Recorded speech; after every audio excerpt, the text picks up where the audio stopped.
Retirement is not an asset problem, it's an income problem. And that's really where your focus, Jim, should be, is how much income do I need? How much income do I want?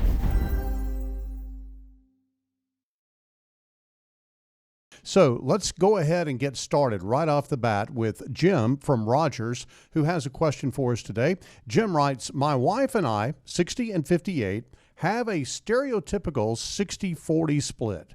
Based on the 100 minus your age rule, we would be considered overweight in stocks. Our total net worth is around $3.2 million. Should we be worried about a market downturn? Are we safe enough? Jim from Rogers, thank you very much for that question. Teresa, this is the quintessential question that happens, almost every time we sit down with a client. Am I okay? Yes. Am I too risky? Am I going to make it in retirement? So what do we say to Jim here? And let's particularly talk about this 100 minus your age thing.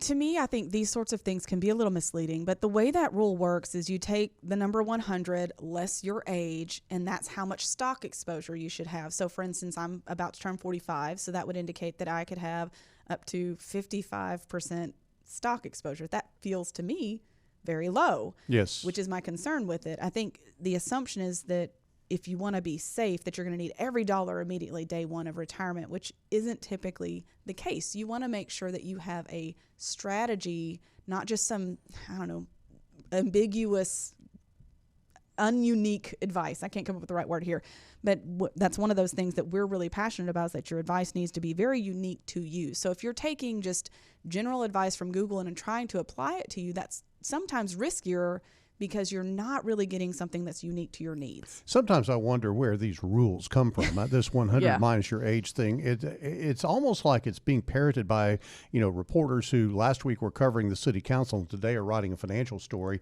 and it really doesn't make any sense. If you think about the assumption here is that stocks are risky, bonds are safe. Well, let's go back a couple of years and look at what happened in the rising interest rate environment in 2022 and 2023. Yes. Bonds got hammered, and bonds are not necessarily an analogy for safe. They're not equated to safe.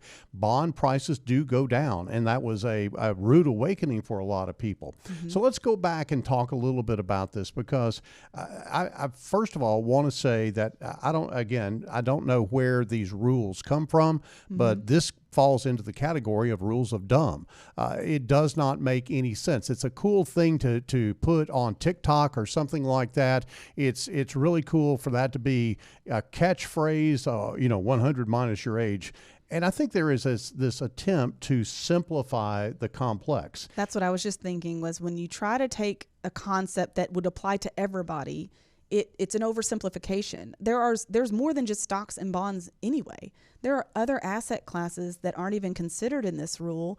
And it's really not talking about the true problem in retirement, which isn't about your allocation. It's about your income. Right. And it's completely negating that altogether. And Teresa, when you take a look at someone who is approaching retirement and they've got $3.2 million of net worth, now that's not necessarily investable assets, but they've got $3.2 million of net worth.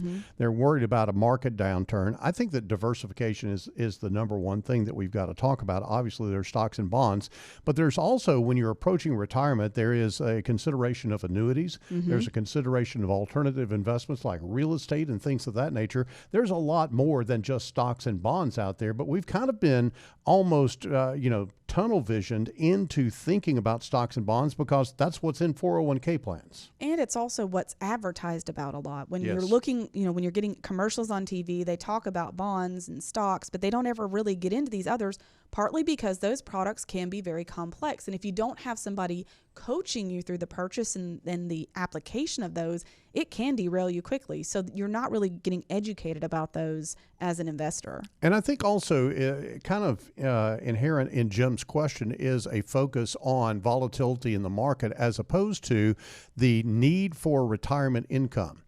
Retirement is not an asset problem, it's an income problem. And that's really where your focus, Jim, should be, is how much income do I need? how much income do I want, and what is the strategy that you're going to withdraw that income from your portfolio.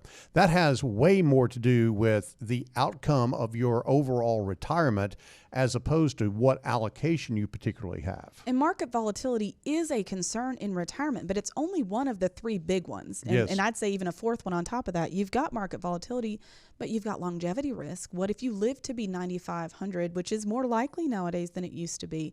And then you also have inflation risk.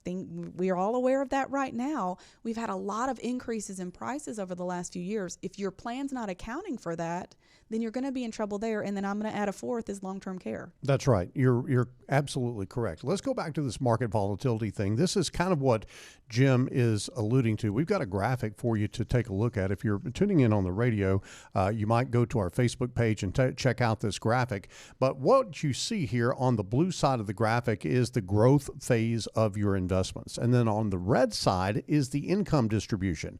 That yellow box in the middle is what we would call the risk zone of retirement, or the red zone. If you want to make the analogy to a football team or a football game, that last 20 yards, you play the game differently than you do anywhere else on the field because you got to score. And the field is just different down there. You have less room to maneuver.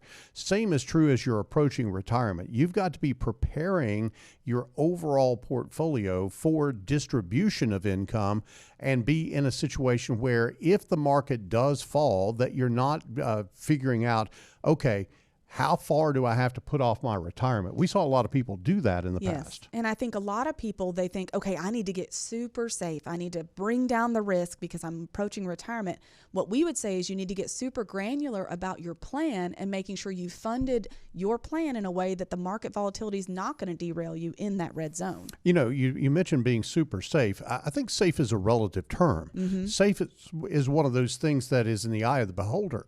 Pardon me. But the key here is that you have different kind of risk. You have market risk, but you also have interest rate risk, and you have inflation risk. The only two asset classes that historically have kept people ahead of inflation are equities and real estate. Now, both of those can be volatile at times. We've seen the volatility of real estate get impacted by the rise in interest rates. We all know that equities don't grow to the sky. There is volatility there, and we're enjoying a really good market right now.